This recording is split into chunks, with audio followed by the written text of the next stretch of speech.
Hello and welcome to the Dits on Wrestling podcast, the Royal Navy's only pro wrestling pod, probably. I am, of course, Dits, and I'm joined by Anthony once again. I say that as if it's a surprise to me anymore. You are the fucking co-host, so of course you're here. How you doing?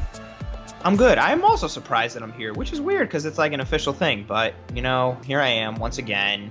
We took a little break. We did, kind of.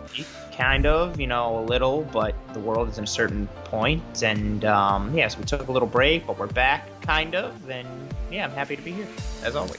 Yeah, we can spend a little bit of time talking about this, I guess.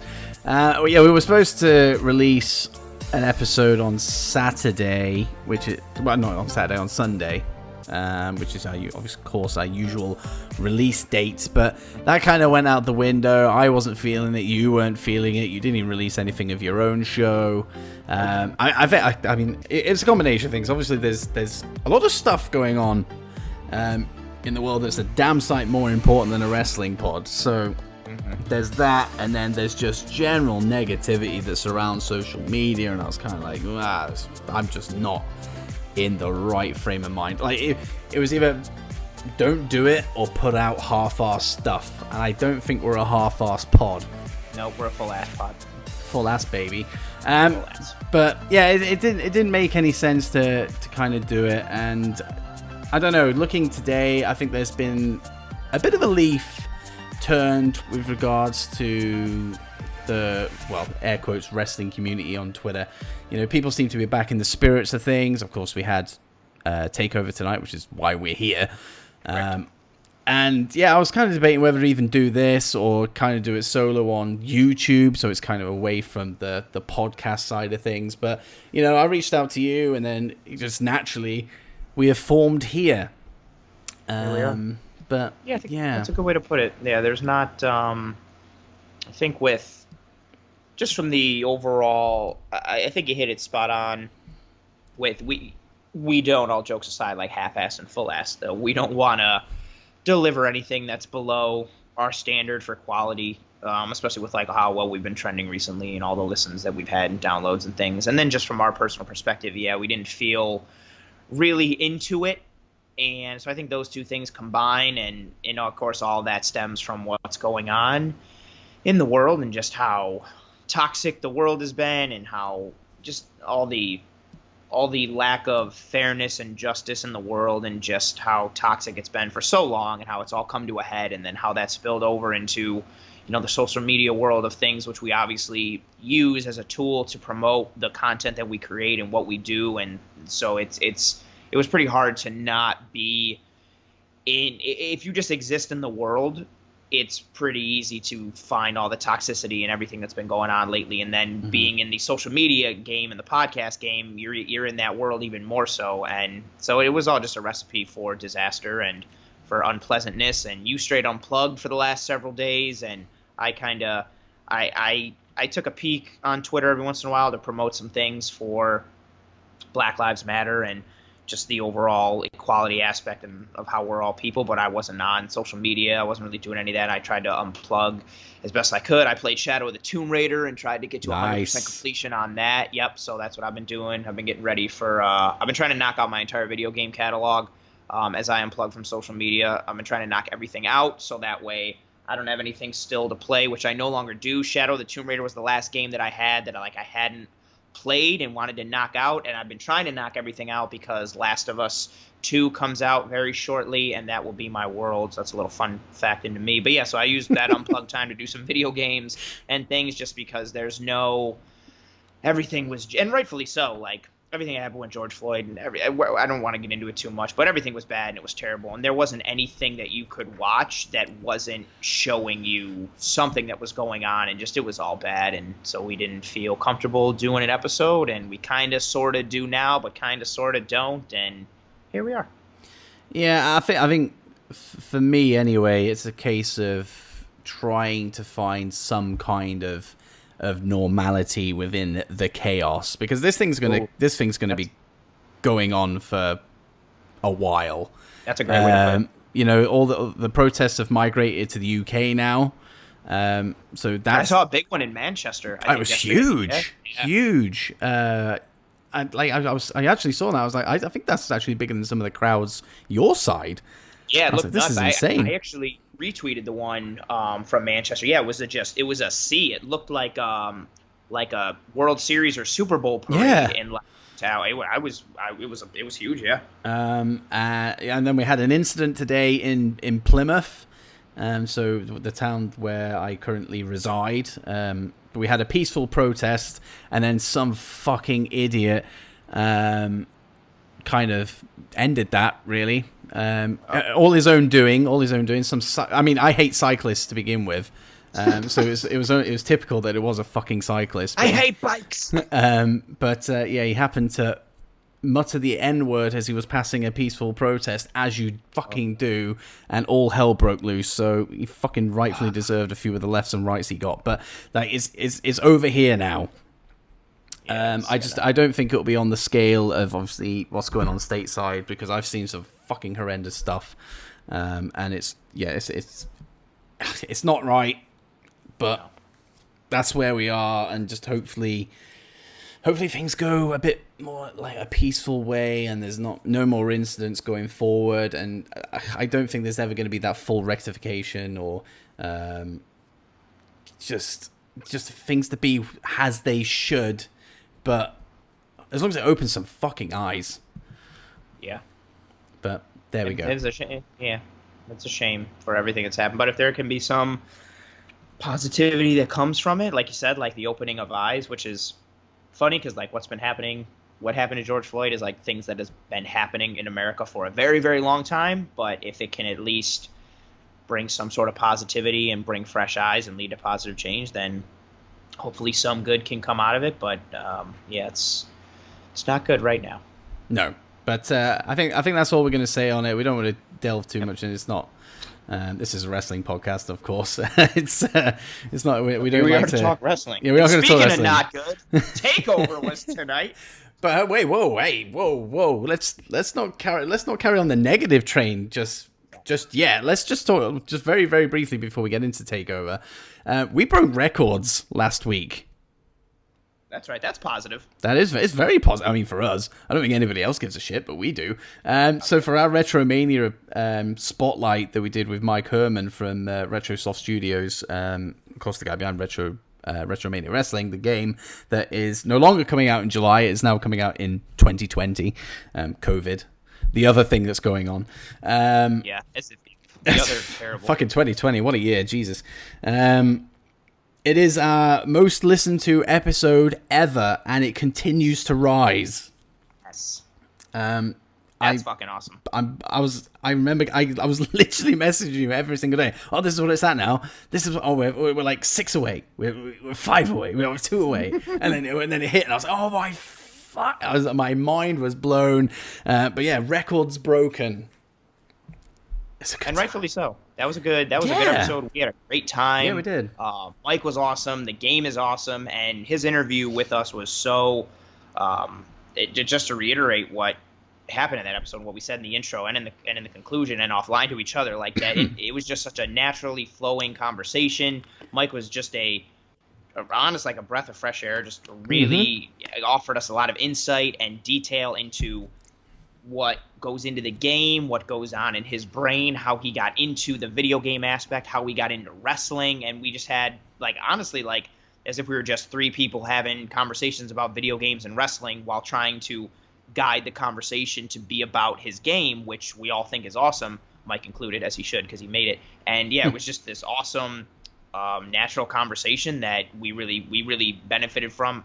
And obviously, you and I would, since we're wrestling fans and video game fans, and Helps. most of our audience is wrestling fans. Yep, that does help. And it was an awesome listen if you're a wrestling fan, if you're a video game fan, or even if you're just a person who likes the idea of people succeeding in their passions, much in the same way when we did the interview with Rich from WrestleCrate. Like, it was just a cool piece of information that you got to learn about a successful businessman who created a little mini empire, and Mike is in that same vein. So there's something to like for everyone, even if you're just not a wrestling fan or a video game fan. It was a great time, and the listens and the downloads prove the feelings and the emotions that we had are pretty warranted, because we felt good when it was done, and the hope was like, man, I hope that translates to the audience and they listen, blah blah blah, because we felt really good, and it would have been really shitty if we were like, this was great, and then there were just no listens, and we were like, okay, bad idea. And the fact that I had to put a lot of effort in editing that thing, I've never put that much effort into editing anything in my life.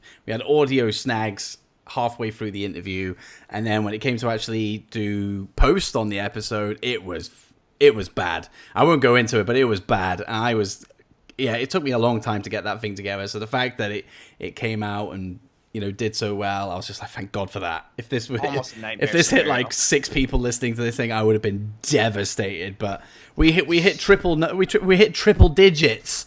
So so I'm happy with that. Trippy digis. But it also reiterated I don't know if I've ever mentioned it on here before.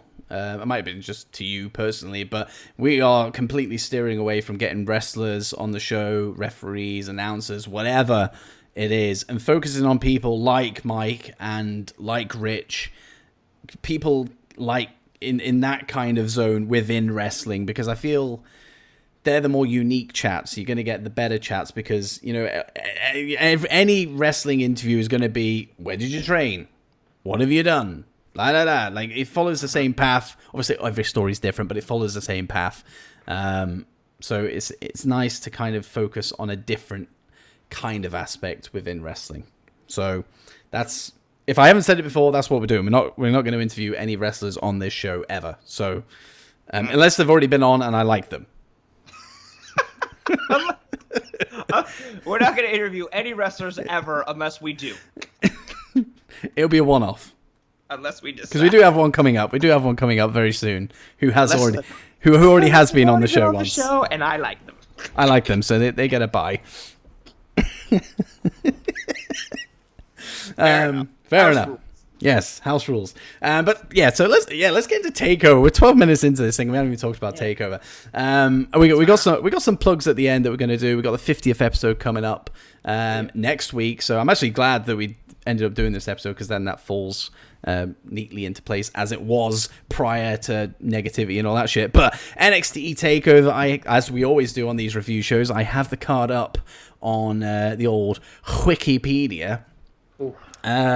I will get overall thoughts, obviously, once we've run through the card at the end. But we've already spoken away from the mic, and we know where our heads are at. We don't completely agree, but we're not far off. So let's start off with the 6-woman tag team match. This one went 9 minutes and 50 seconds to kick off the show. It was Mia Yim, Shotzi Blackheart, and Tegan Nox facing off against Candice LeRae, Dakota Kai, and Raquel Gonzalez. Yeah. I was surprised this kicked off the show, I thought it would. I thought it made sense with the rest of the card shaping up. I figured it would either be this one or the Finn Balor Priest match. Yeah, that would kick things off. I thought it was going to be one or the other, and they'd flip. Yeah. So when they did this, I wasn't too shocked with that. It was okay. Yeah. It didn't blow me away, but it was okay. Yeah, I think that's the theme for me with it, and we'll talk about it at the end. But I led with that comment initially that, like, and this takeover was not good. And speaking of negativity, haha, I think because the bar for takeovers has been set so high. Yeah.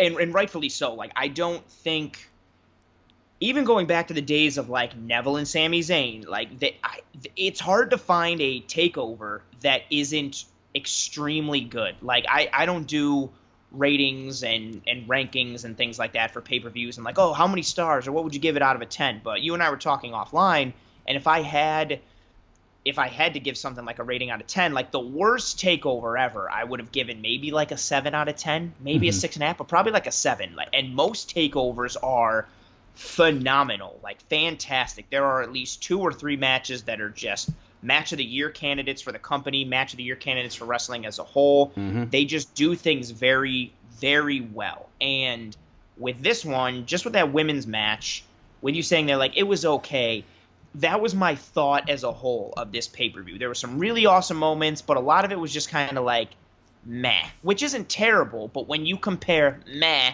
to amazing, which is what you're used to getting, I think it makes things seem worse than they actually are. Yeah. I do get that. I think I'm a little bit higher, as I said, but I'm more or less there with you at the same time. And the fact that this match kind of started at that level, and the takeovers are famous for, and they are usually tag matches as well that kick off takeovers, and they start the night off on fire. I don't remember a time when I didn't watch the first match of a takeover and not go, holy shit, this show. I mean, we just go, well, here we go again, like it's same old takeover, it's going to be great. But I didn't get that feeling this time. I'm trying to remember what the last one, because it's been so long since we had a takeover. I think it was like February, the last one in Phoenix, or was it Portland? Phoenix or Portland? I think it was because there was the one that won with Rumble, and then there was the one that was the separate one after. Yes. Oh yeah. It was Gargano and Ciampa, their last match ever. Yeah, it was. No, it wasn't.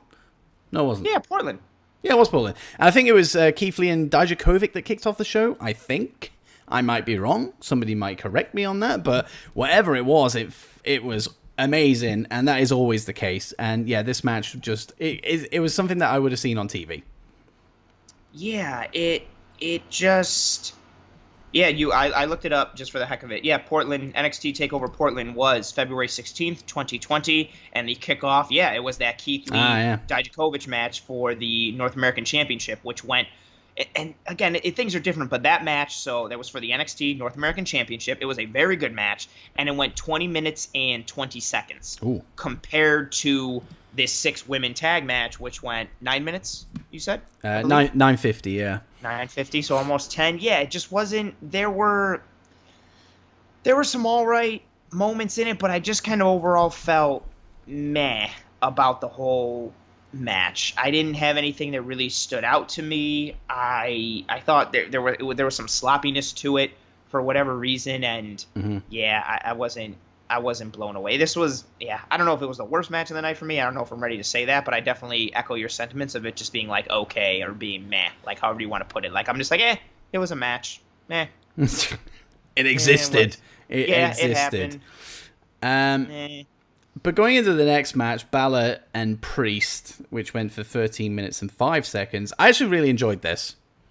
I would have preferred this, because of how this match went and what you just said about like the first match usually starts off as some kind of a cracker. I would have preferred this match to go on first. Yeah. Especially with how it started and how it ended. Because straight away, Balor was in there, boom, straight away attack. And I was like, here we go. This is that kind of fire that I need that just fucking get into it, and let's just I'm not saying I love fast-paced stuff, but if you want to get me invested, I need to see stuff like that, just straight away bang into it, no messing around, into it.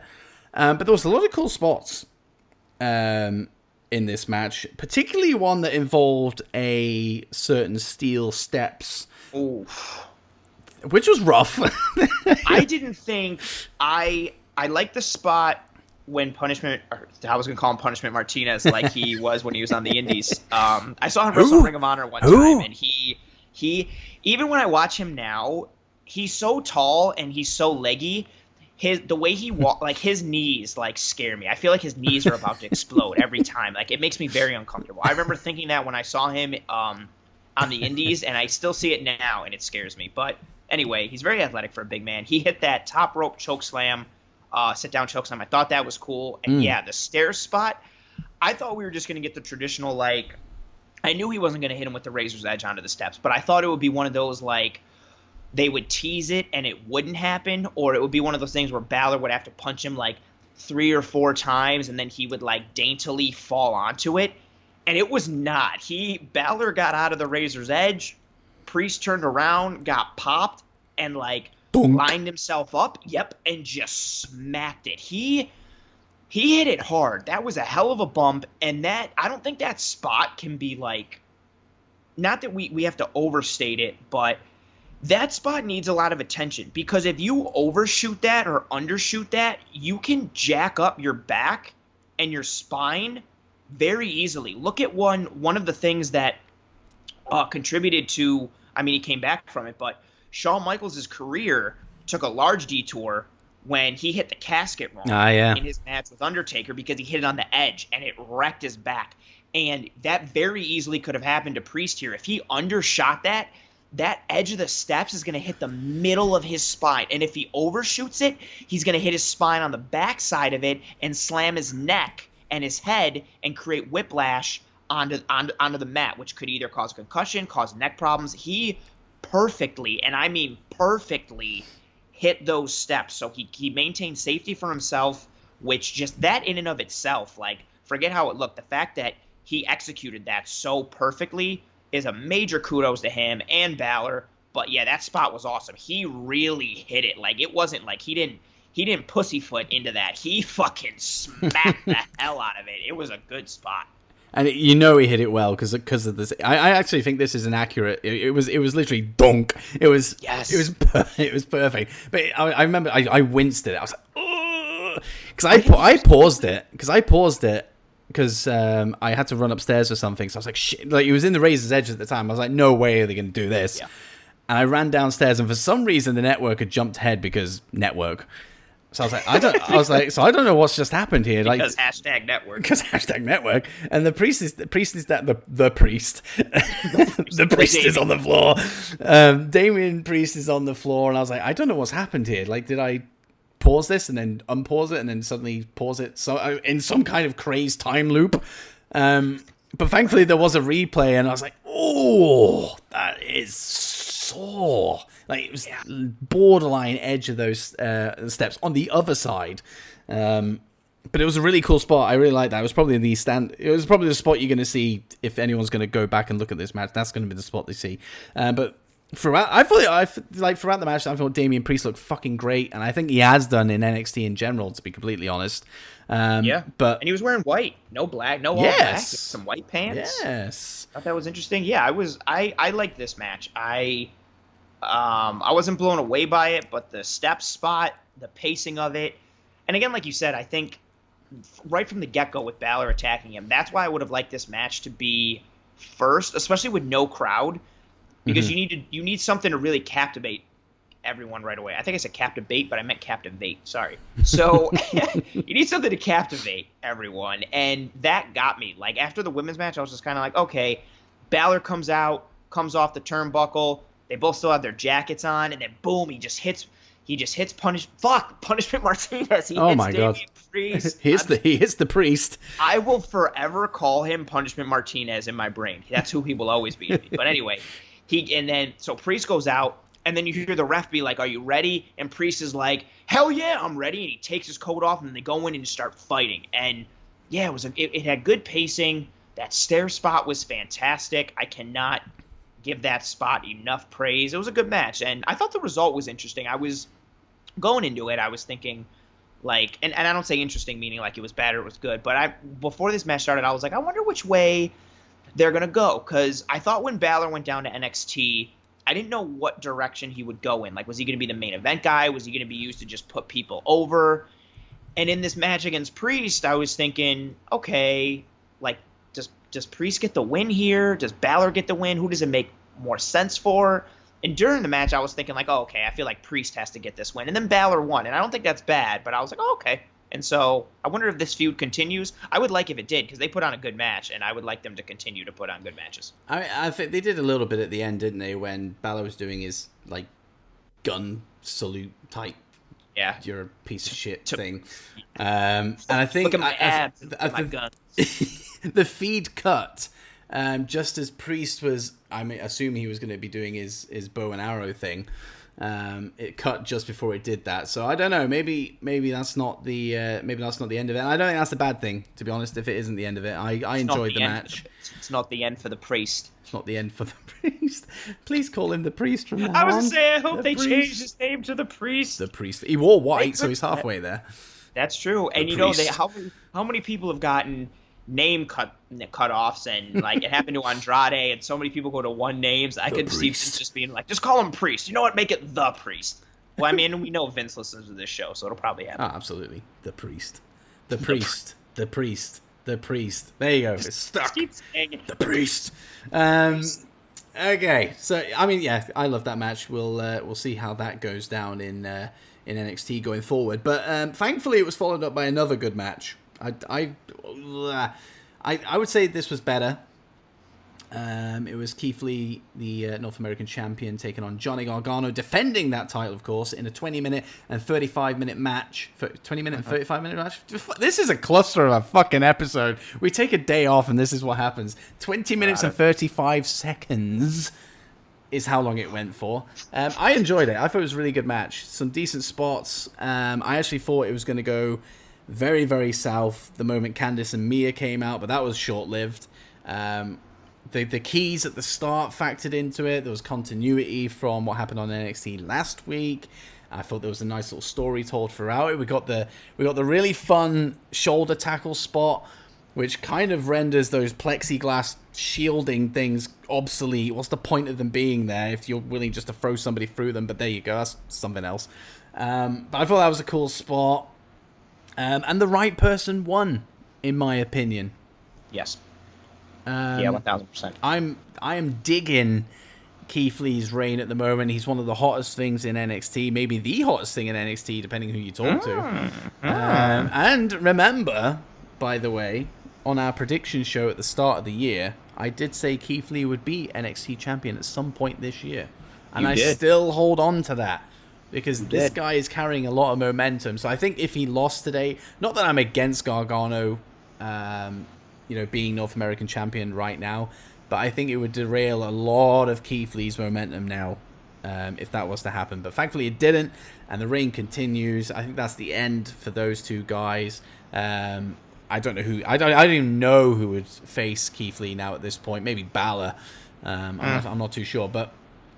Definitely the right guy. It doesn't hurt Gargano in any way, shape, or form. Now that he's a heel, he can afford to take these kind of losses, and it doesn't really affect him. So I thought it was actually a pretty good match. And having Balor, then the Balor match, then this match, I thought, here we go. We're into that takeover flow. It's suddenly starting to feel great again. Starting to feel like a really good standard takeover. Where's your head at with this one? I liked it from a pure match perspective, I didn't love it.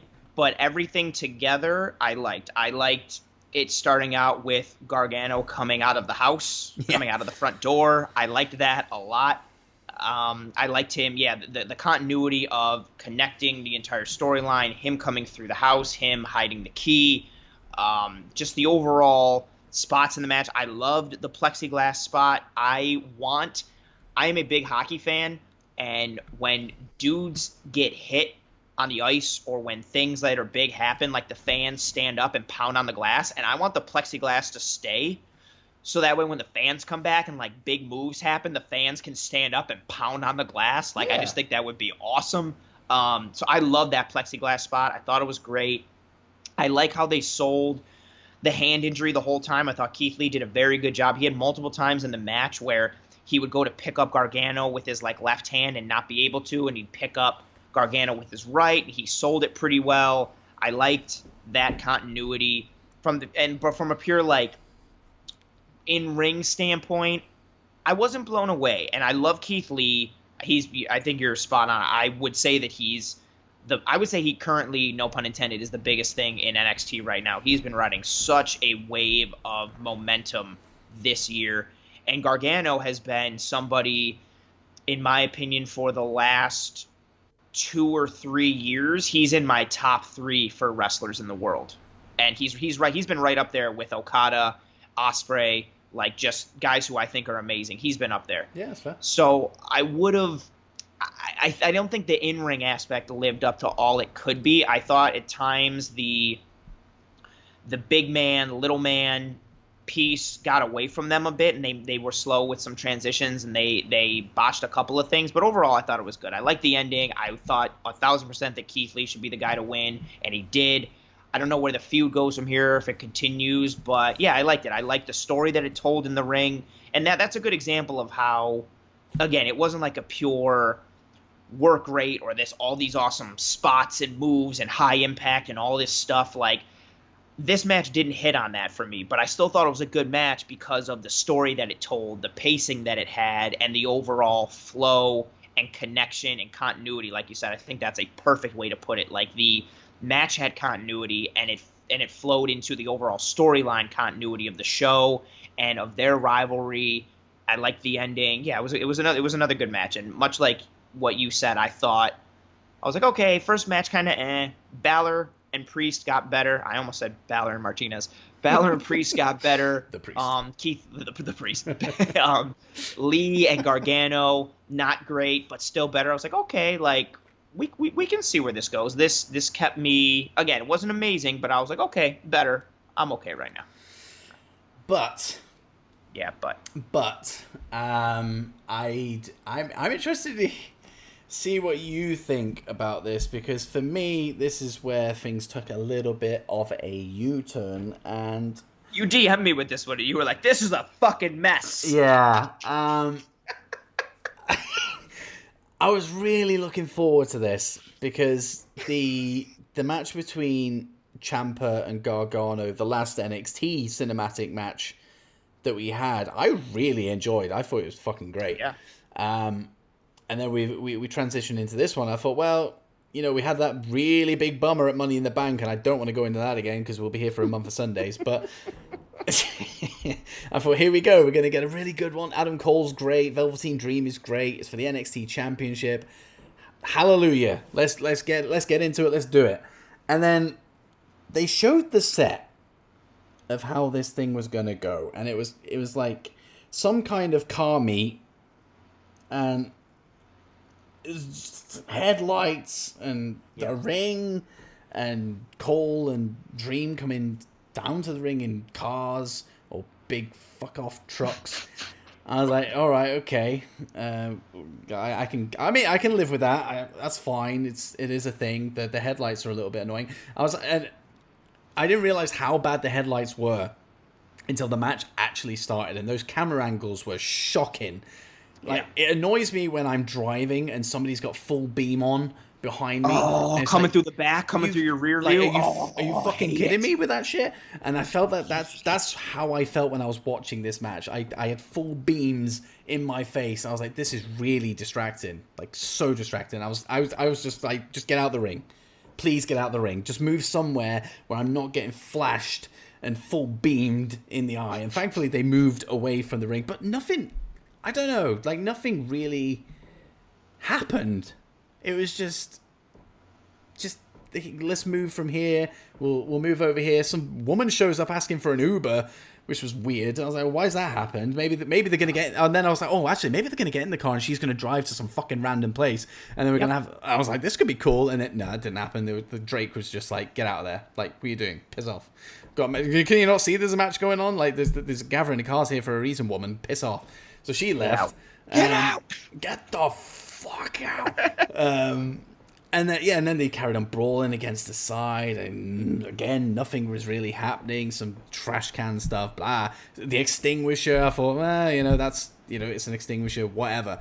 And it didn't really pick up until the rest of Undisputed Era showed up, and even then, I was like, whatever. And then Cole took the bump. I don't know. Actually, I don't know which came first, the bump or them showing up, because I wasn't completely paying attention at this point. But Cole showed up first. Okay. So Cole took that bump through the windshield, and I thought, there's a spot. Why didn't we have more of this stuff throughout the start of the match to this point? So I thought that was pretty good. Obviously, he was cut up, and I thought, well, that kind of adds to the occasion. Then Loomis came out, and I thought, well, that's a cool spot. I quite like Dexter Loomis. He's a good character. He's a bit weird in a good way, quirky, and just randomly kidnapped him and drove off somewhere. I don't know where or what he's going to do. I wouldn't like to think what he's going to do. Murder.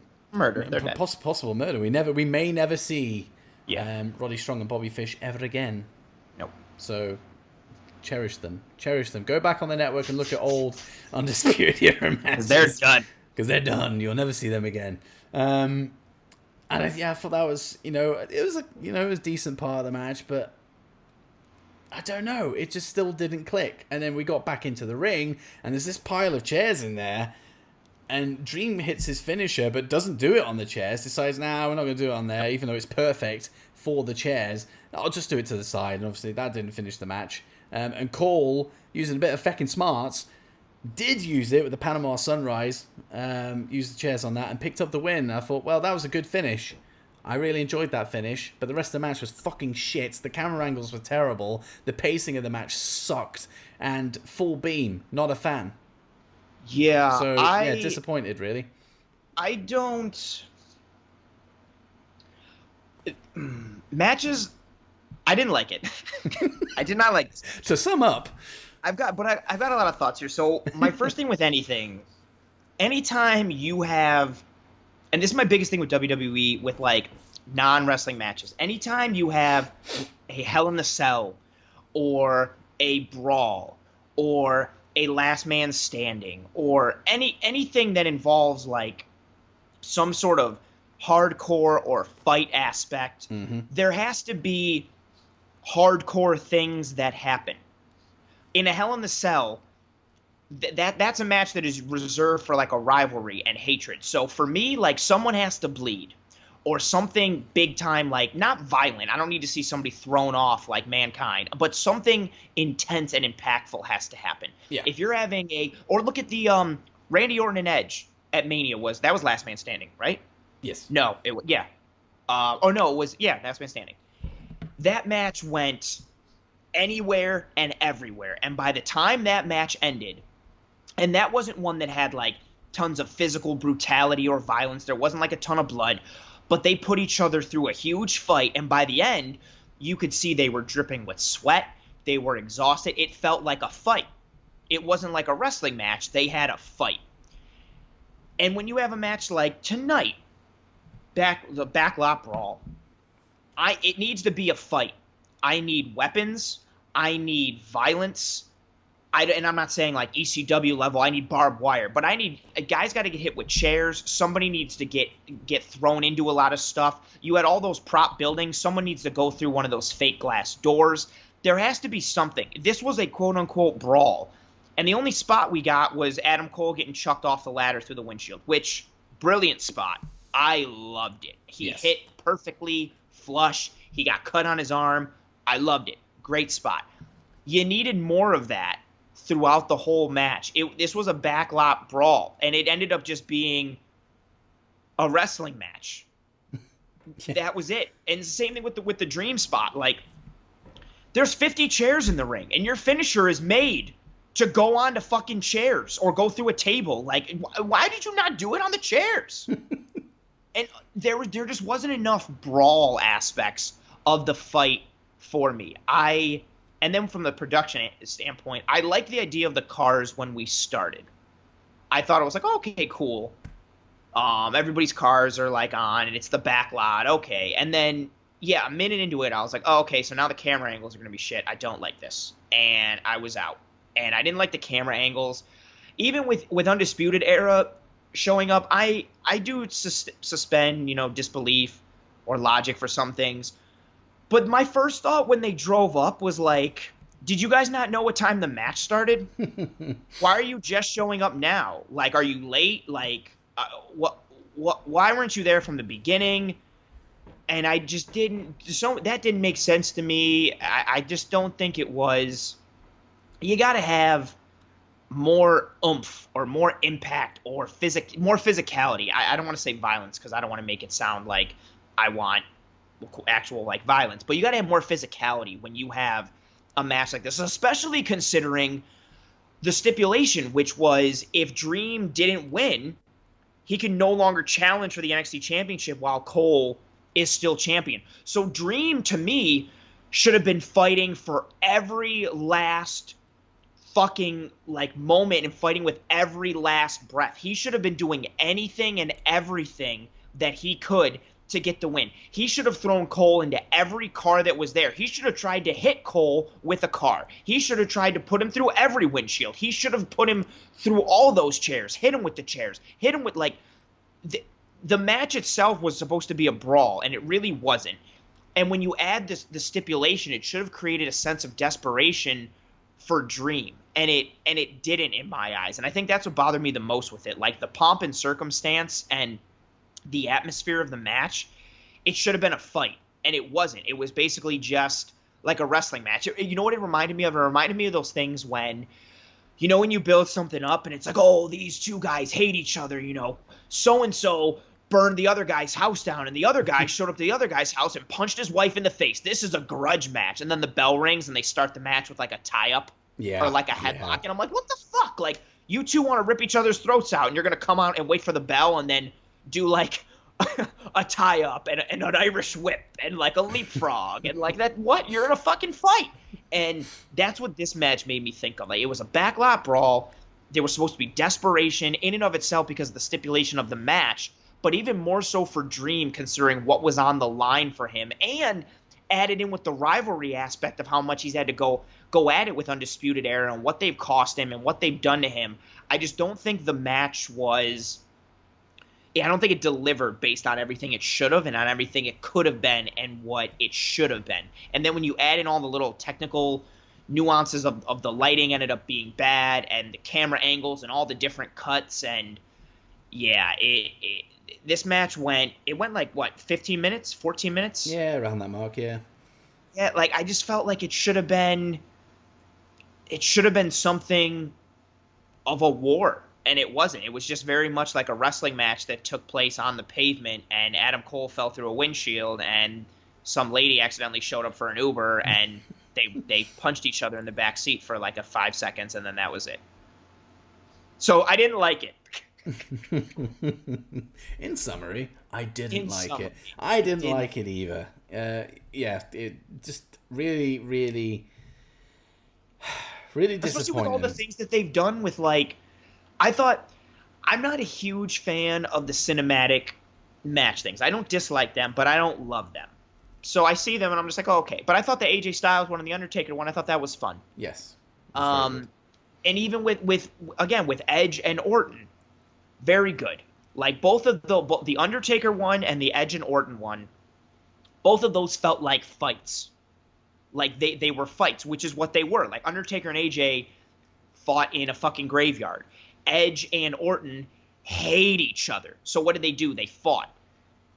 They didn't wrestle, basically. And that's what this match should have been. When you add the cinematic aspect onto it, too, I thought was just like, you guys have been doing this too much to not execute at a high level. And not only did they not execute at a high level, I thought they executed at a bad level. This was my worst match of the night for me. I did not like it at all. Like, I genuinely disliked it. Nah, I echo that.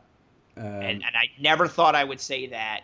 Like, I think Dream has progressed a lot. I don't think he's an amazing wrestler, but he's got a lot of charisma. He's athletic. He's a good character. And he's better in the ring than he gets credit for. And Adam Cole is great. He honestly has been one of the best wrestlers in the world since he was in Ring of Honor at like 22. And I've seen him wrestle all over the world. I've seen him wrestle live. I'm a big fan of his. I never thought I would say that he wrestled in a match that was the worst on a card for me, and especially considering his opponent was Dream, and here I am sitting right now with that revelation that this was the worst match on the card for me, and that sucks. Ooh, it's got a sting. It's got a sting. It does. That's not... Oh, man. There were just so many things of... And I thought the same thing you did. When he went through the windshield, I was like, here we go. And then, then like, they... Undisputed Era walk up to Cole, because Cole's like all bloody, and he's like, you know what to do. You guys know what to do. Obviously, they don't know what to do, Adam. They showed up 10 minutes late to the fucking match. They're obviously not prepared. And then how long was Loomis under the fucking ring? Did he get there pre-production? Or what? I don't know. Whatever. But yeah, you guys know what to do. No, Adam. They're late. They don't know what to do. And Kyle's still at home. He doesn't even know Takeover's on. No.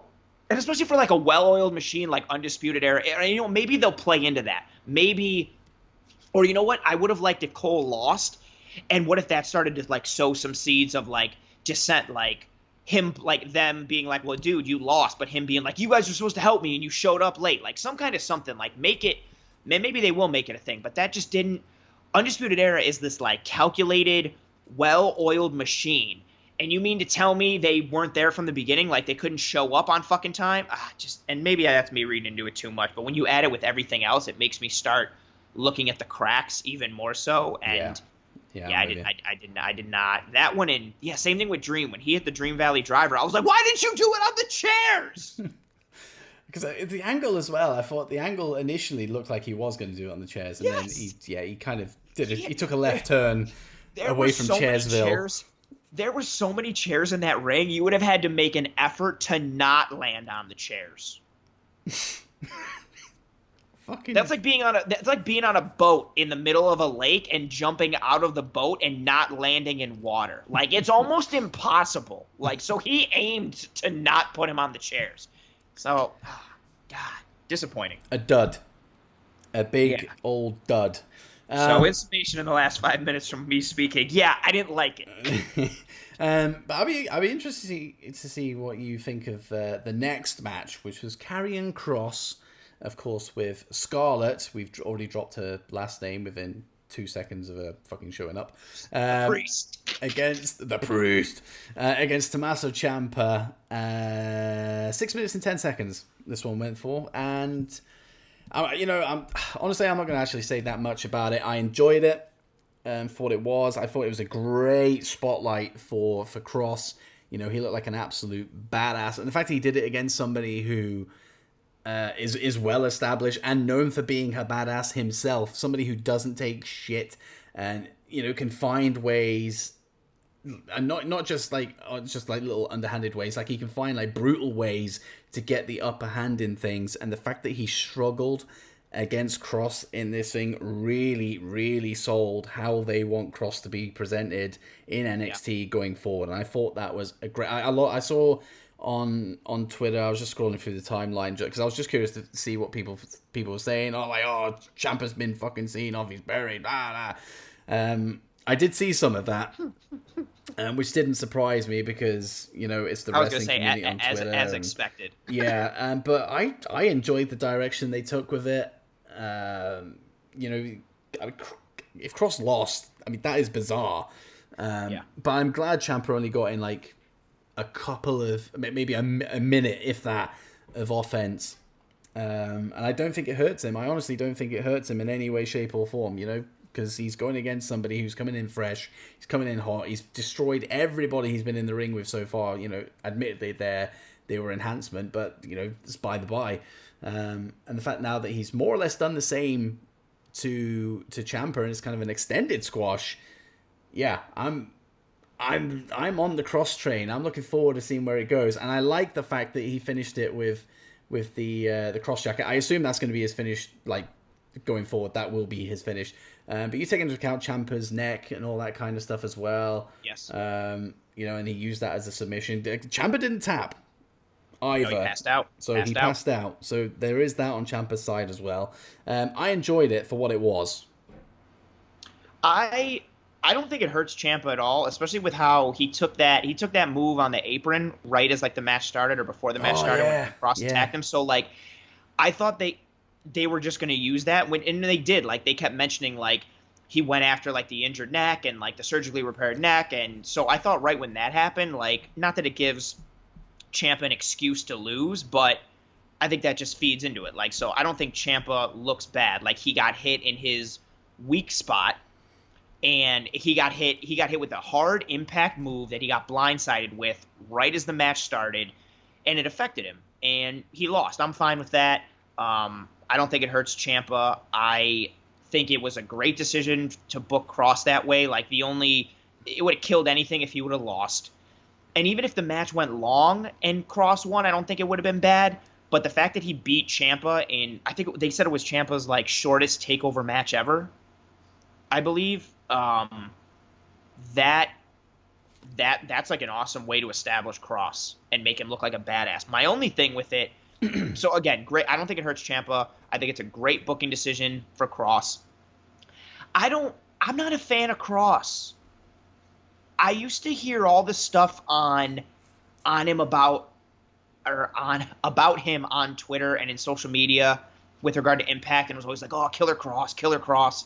I thought his name was awesome. And I think his look was good. I don't buy into him, and I really want to. I love his look. I love his eyes. I love his intensity.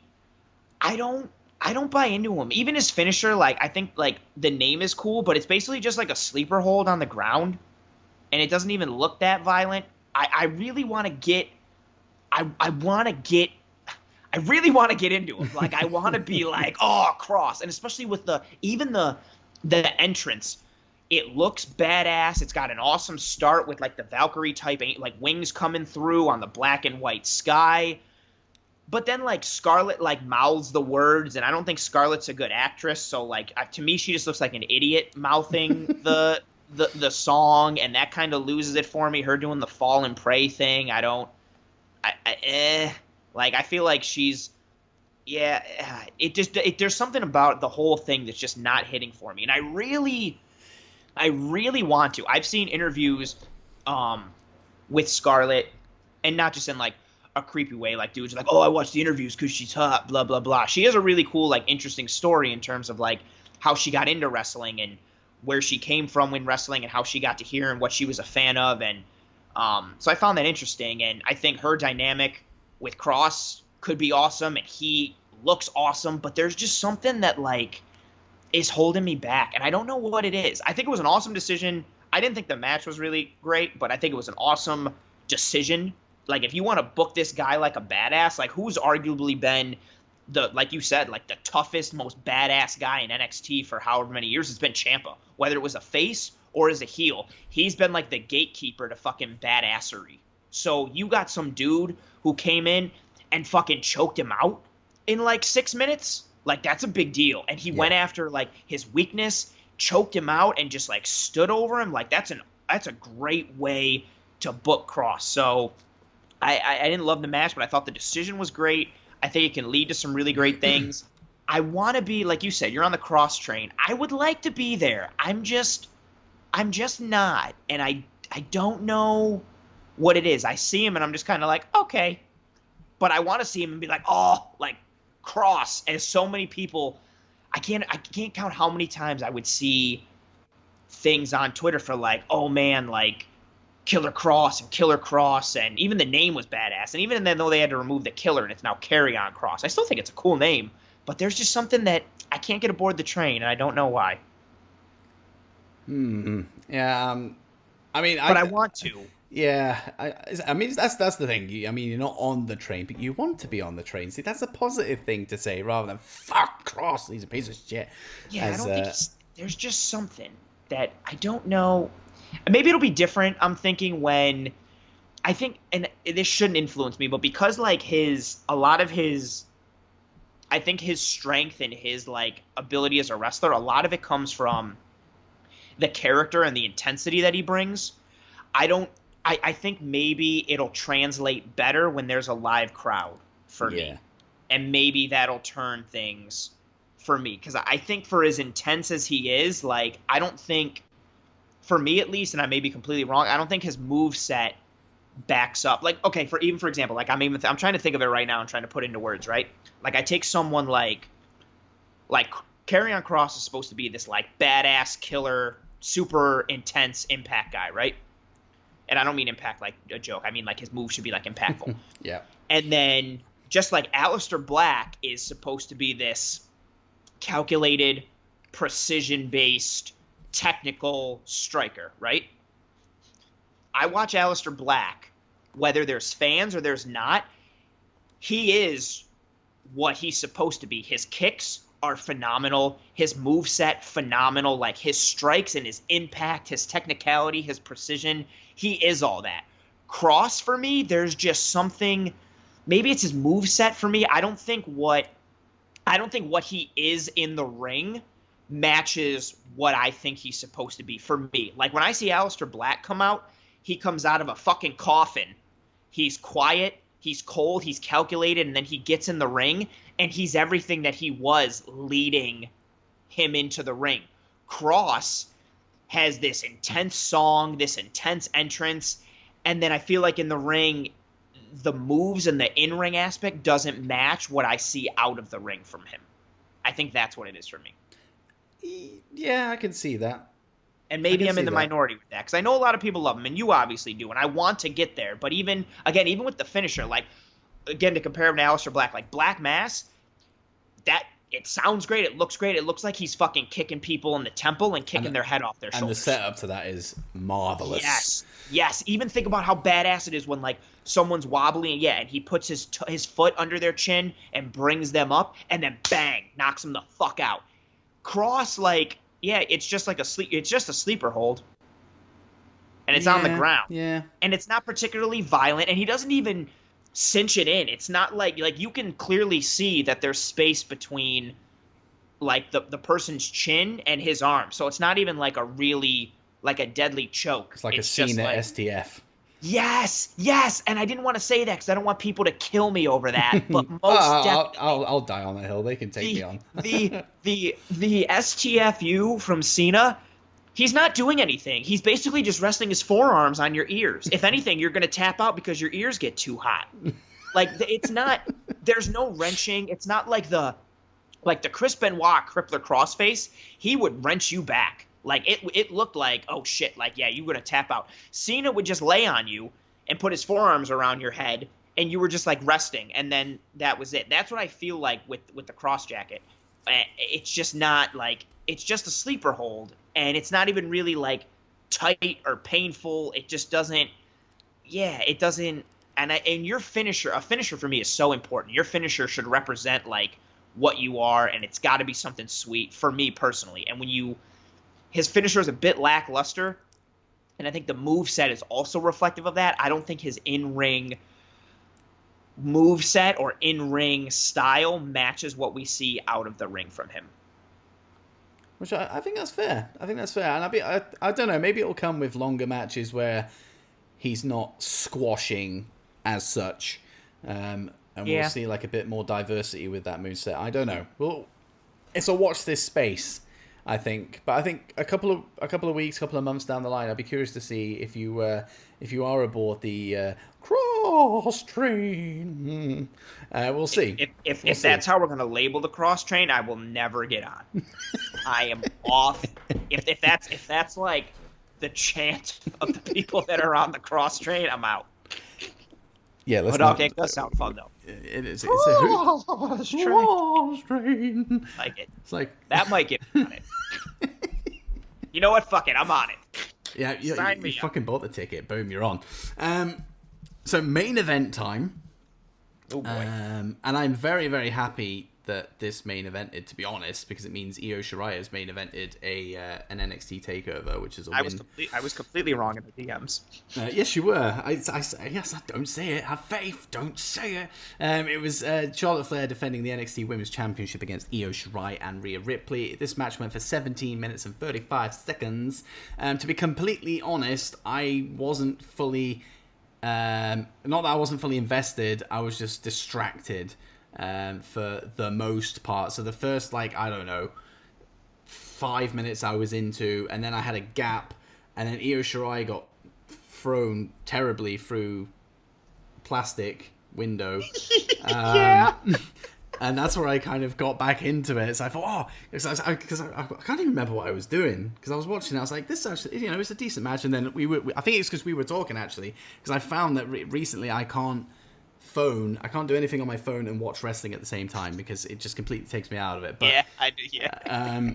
But when my brain went, oh, you do realize there's wrestling on the TV, and you do realize that you're doing a review show after this. I was like, oh, right, okay, right, let's watch it again. And then Io Shirai got thrown through. I really wish it was like some kind, well, obviously not real glass, but something that shattered, because it would have really been a lot more impactful than opening a dog flap. It was just, huh? And they sold it as if because they showed the replay after the match had finished as if it was like this big spot, but it wasn't. Yeah. It was just like, no. There you go through this little flap, and yeah, I needed a shatter. Like, it would have been so fucking cool to see Io Shirai get thrown through a glass window, but it didn't happen. Whatever. And then, of course, she got thrown through like a mesh net and some plastic. Yeah. It's like, yeah, great, brilliant. But it did lead to the crossbody off the top of the roof of the house stage, which was a great spot. And then that led to obviously more stuff in the ring. We had the avalanche riptide. We had a couple more spots around that, and then of course finishing with probably the dead.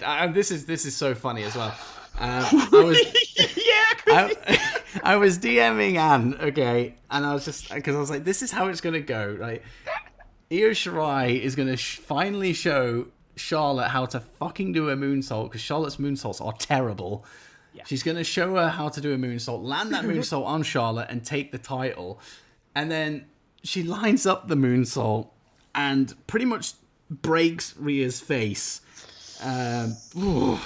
Yeah. And I watched it a few times because there was a GIF floating around on the timeline, as these things tend to happen moments after they occur. I watched it over and over and over and over and over again, and yeah, she got flattened. Yeah. But there wasn't much room. In Io's defense, there actually wasn't that much room to land it, because of the way Charlotte positions herself during that during the figure eight. Yep. She would have to be literally pinpoint accurate to get it right. I was watching them set that up when they started, and it's funny, but I didn't know if I was ahead of you like I was when Drew won the title, so I don't want to message you anymore with spoilers, but I was going to message you when Charlotte was doing the figure eight. You could just kind of tell by the pacing. I was like, oh shit, I think Io's going to win, because she got put out of the ring, but she didn't get put out with a finisher. I was like, she's going to come in with a moonsault and win it. And I'm not just saying that in hindsight, that's what my thought was. And when she put her in the figure eight, I knew it. I was like, Io's going to hit a moonsault, Io's going to win. But I was thinking, how is she going to hit the moonsault? Especially when Charlotte was in the figure eight and their legs were propped up. I was like, she can't hit them in the legs because their legs will break. And I was like, but also Charlotte's torso is propped up. I was like, so the only way for her to hit Charlotte is if Charlotte goes back into kind of a figure four position. And I was like, and in order to hit Rhea, exactly, she's going to have to be perfect. And I saw Io climb up out of the corner of my eye, and I saw some people in the crowd looking at her. And when the camera went to her, I swear, her jump in midair lasted 20 seconds for me. And I remember seeing her, and I was just like, she doesn't have this lined up. And she jumped, and her knee or femur, whatever part of her leg, just crushed Rhea's head. I yelled out loud, and my fiance was like, what happened? And I was like, bad things. That's all I said. I was like, bad things just happened. I rewound it. She crushed her head, and it was not good. And this was granted, she had very little room for error, and she had to be pinpoint perfect, but Io Shirai is one of the top 10 wrestlers in the world for me, and her almost killing Rhea Ripley was not good. No, and I think it actually took away from the win. Yes. Because I was too busy oh shit, is she okay? I'm not seeing any blood, so that's a good sign, but is she moving? Has she done any, is she showing any signs of consciousness or anything like that? But then the Io was the champion, so I was like, oh yeah, she won. I took it as that. Io Shirai might be. She's definitely my favorite women's wrestler in the world. She's one of my top 5 favorite wrestlers in the world. Yeah, I just said it. I think she is the best women's wrestler in the world, and I think she's a top 10 wrestler in the world, men included. She's phenomenal. This match overall, I wasn't really feeling the match. I thought the in-ring stuff before they started brawling on the outside was just kind of meh. Same thing for me with Io getting thrown through the set. I thought when Charlotte started to throw her through it, I didn't know what the material was. So I was thinking okay, it'll be glass, or the set's going to come down, or she's going to smash into the screens. And it was just this limp dick little baby throw through a screen door and cheap plastic. And I was just like, oh. And she didn't even land hard. No. And somehow the TV screen went out, and I didn't even think she hit the TV screen. So it just looked very fake. And I didn't like it. But again, it led to Io jumping off of the house. And it led to that awesome call, which was Io from the top of the house. That made me laugh. It made Morrow laugh. I thought that was funny. So that was a cool spot. But other than that, yeah, I didn't like this match a lot. I thought it could have been better. I didn't think it was good. Even the brawling between Charlotte and Rhea leading up to Io jumping off the house was very poorly timed. Like, neither one of them was selling, and you could kind of tell that they didn't know, like, who was supposed to do what. They were just waiting for Io to get up there. And then, yeah, she hits that moonsault and wins, and I'm happy because I wanted Io to be champ, so I'm cool with that.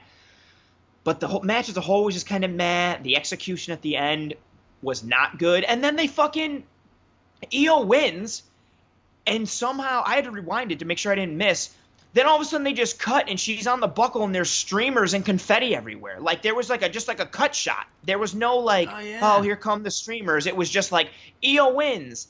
And then the highlight package, and then the next thing we see, the ring is just covered with streamers and confetti. Like, we didn't even get to see that part. And that's one of the coolest things. Like, it's they started in Japan. Ring of Honor has done it for the longest time. Like, fan favorites and people that they respect. You get streamers thrown at you when you enter in the ring or during a victory. And that ring was covered in streamers and confetti. We didn't get to see it. It was just like a cut shot of her on the turnbuckle. And there was confetti and streamers everywhere. And it just looked like the fucking ceiling erupted or had a leak of confetti and streamers. There was no rhyme or reason. It was just there. And then they had to explain it. That bothered me even more. So I felt like she didn't get like a proper coronation. But whatever. Beggars can't be choosers. Io's champ. I'm cool with that. I'm happy with that. But I did not think this actually the Io spot was awesome, jumping off the house. And this might be like my second worst match of the night, maybe. Ooh. Maybe a little, like, it's close, I guess, with the women's 6-man. I don't really count the Cross and Ciampa match, because I feel like the purpose of that match was just to get, like, was that match a good wrestling match? No, but I think the purpose of that match was just to make Cross look like a beast, and I think it did that, so yeah. I'm fine with it. It wasn't like a shitty short match like Braun Strowman versus Brock. Like, it wasn't shitty like that. Like, the match had a purpose, and it delivered on that purpose, so that's why I don't think it was, like, bad. But yeah, this match, I didn't like it. It's close to being up there in terms of, like, what I didn't like the most about NXT. I tell you, if Io didn't win, it definitely would be up there for, like, I hated this match. So that covers it a little, but yeah, I didn't like it. There was a decent amount of botches, and I didn't like it.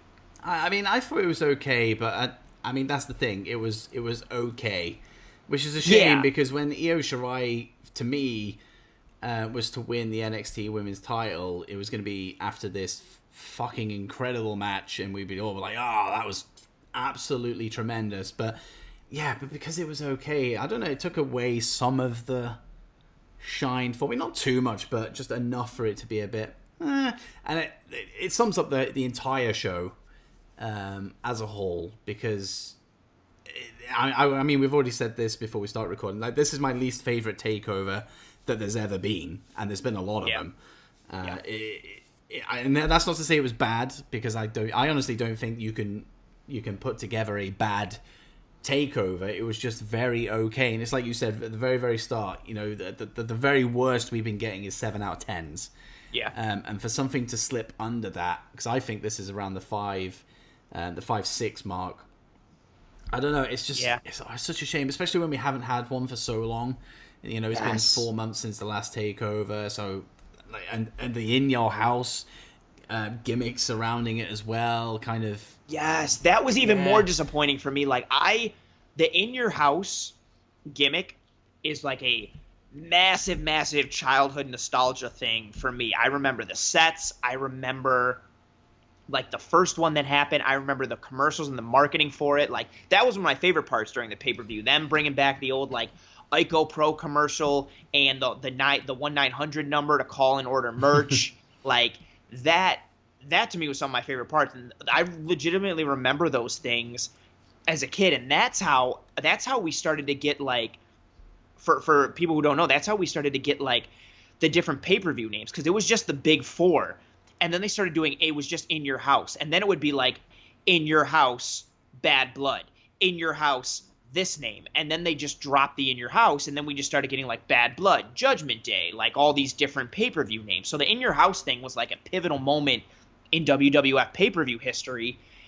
So I was pumped for the name, and then on top of it, like, how long has it been since we've gotten a WWE pay-per-view that had an actual set?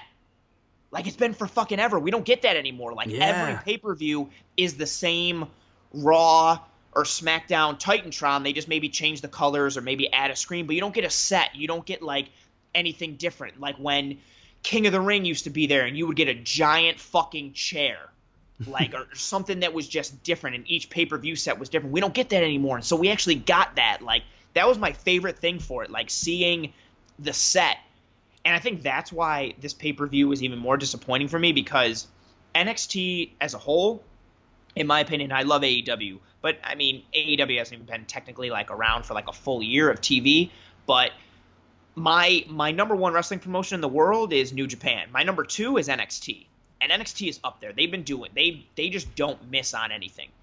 And so they've set that bar very high. And when you have a bar that you've set high in terms of quality and in terms of standards, combined with, like, for me, the start of nostalgia, like, this pay-per-view opened and I saw the set – and I knew, oh, man, the fucking set is there. This is NXT. This is going to be great. And then when it delivers just kind of like meh content, I would say the same thing. For me, this was like a 5, maybe a 4. But because it was like a 5, it made it feel like a 1 to me, because I'm so used to it always being like a 9 out of 10. Yeah, that's a good point.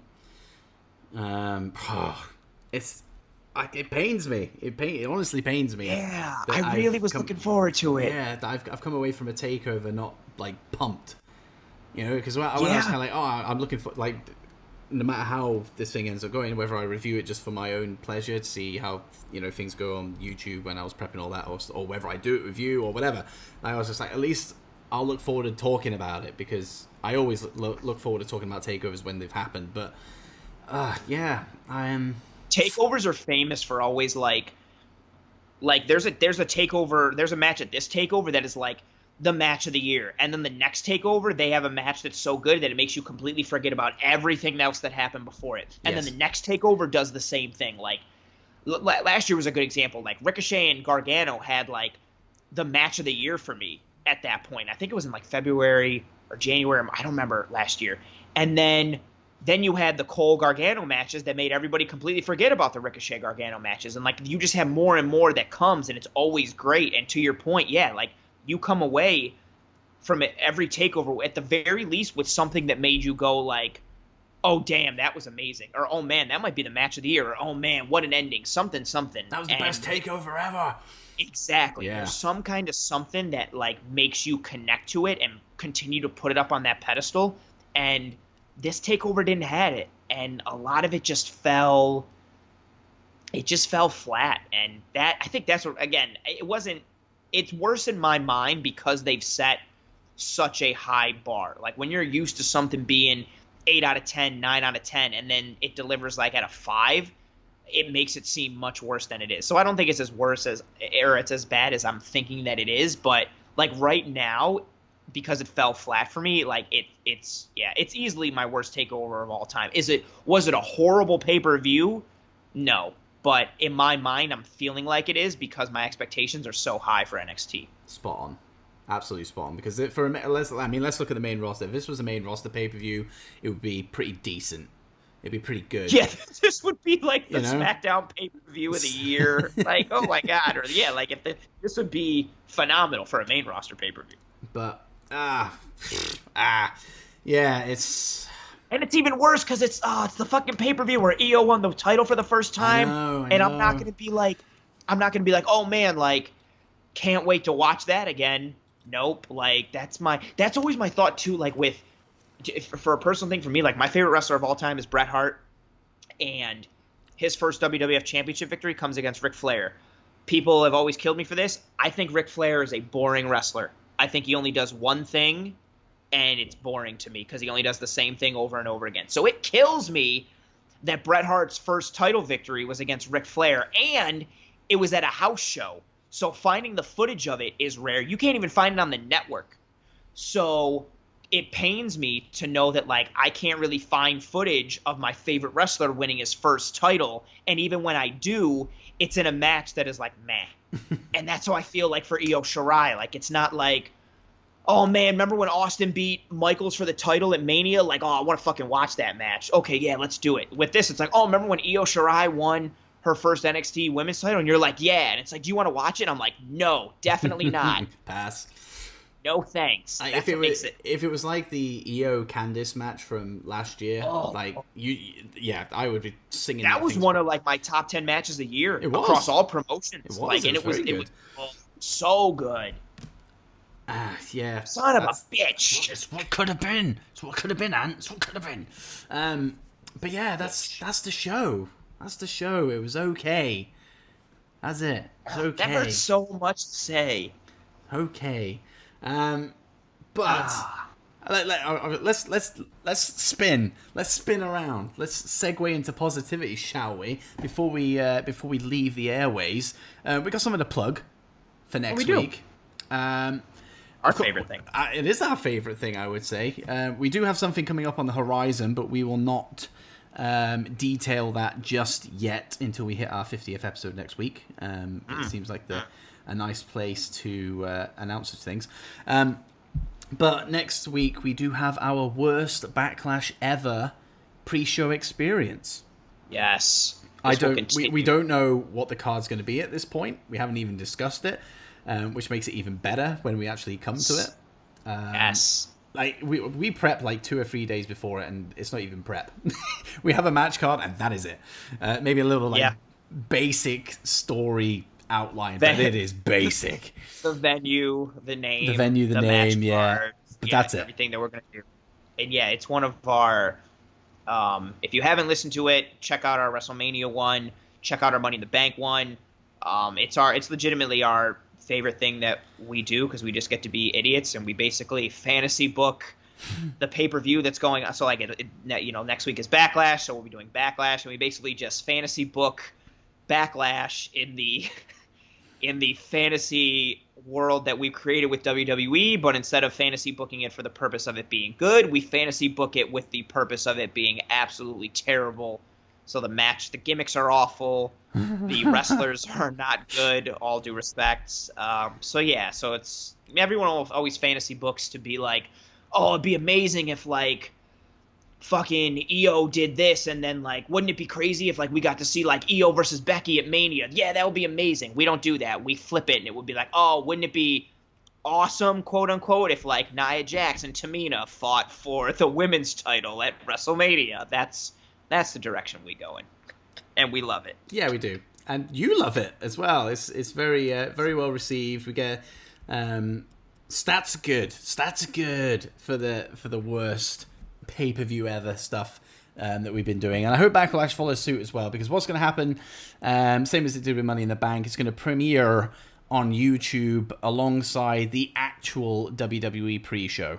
So you can choose to watch that terrible stuff, or you can come and watch our fun stuff. It is up to ours you. Ours will be better. But ours will be better. Yes. Make the right choice. And a few people joined us last time, and I mean the numbers really speak for themselves, which is good. So do that. Come watch our pre-show instead of that terrible pre-show that they put on. Do it. Because you've seen it. You've seen countless amount of replays on Raw and SmackDown anyway. Yes. So you're just going to be watching that all over again. Nobody needs that. You don't need to see that show. You don't need to see fucking two wrestlers fight for maybe 10 minutes in a match that means nothing, and then just to have it go back to Booker T talk about stuff with whoever else the fuck is on the pre-show. I don't even know. I don't watch the pre-show. Charlie Caruso? Yeah, she's like David Otunga, King. Sam Roberts? Sam Roberts sometimes, yeah. Rosenberg. That's it, Rosenberg. Yeah, you got the whole... Joe's been on there a few times, but yeah, it's not great. Yeah. It's not great. It's not great. Ours is though. great. Ours is fantastic. Ours is so come and tune into that, because that would be a whale of a time. And it's our 50th episode as well, so... Big deal. It is a big deal. So deal. We do have more announcements coming up. One that is kind of cosmetic in a way. Another one which is going to be a new series that is coming to the show in the next month or so, which is going to be fun. We're just working out the kinks. Very excited for this one. But it's going to be a lot. Yeah, it's going to be a lot of fun. And it's going to be a focused one as well. It is literally and a lot of work. It's going to take a lot of time, which is why everything else will pause whilst we run this series. But we will leave it at that. But I'm looking forward to it. It's going to be fun. But I'm excited. And it's 10 to 5 in the morning here, so I want to go to bed. So plug your stuff. I am Anthony. I am the co-host on the DOWPOD. And I also have a podcast of my own titled Wagons and Warpaths. It is a Buffalo sports talk podcast focusing on the Buffalo Bills and the Buffalo Sabres. Find me on Twitter at Wagons_Warpaths. In the Twitter bio, you can find the episode link tree that has all the links to all the episodes ever made by my podcast and all the links that my podcast plays on, including Apple, iTunes, Spotify, and Stitcher. In the episode show notes, you can find the podcast email address. It's wagonsandwarpaths@gmail.com. Please feel free to give me a follow on Twitter, give me some interaction, give me your firstborn kid, and sign the blood oath on Twitter. Also rate and review and subscribe to the pod, and I'm also a featured writer at lastwordonprofootball.com. I cover the Buffalo Bills and trending stories in the NFL. I post those articles fairly regularly on the Twitter, so that'll be awesome if you give me a follow and see that. So please follow, rate, and review, and subscribe. Blood oath, firstborn kid, basically any type of thing that Rumpelstiltskin would engage in, I'm all about. So thanks. There's a plug. That's a plug for you. That's the plug. That's the plug. You can find me on Twitter at Dits on Wrestling and over on YouTube, Dits on YouTube. Go subscribe to that. All the podcast episodes go up on there. And of course, you are listening to this podcast anyway right now, so you know where to find us. But apart from that, next week, 50th episode of the DOWPOD, worst Backlash pay-per-view ever. Really looking forward to it. Hope to see you there. Yeah, see you next week. Ciao, ciao, ciao, ciao.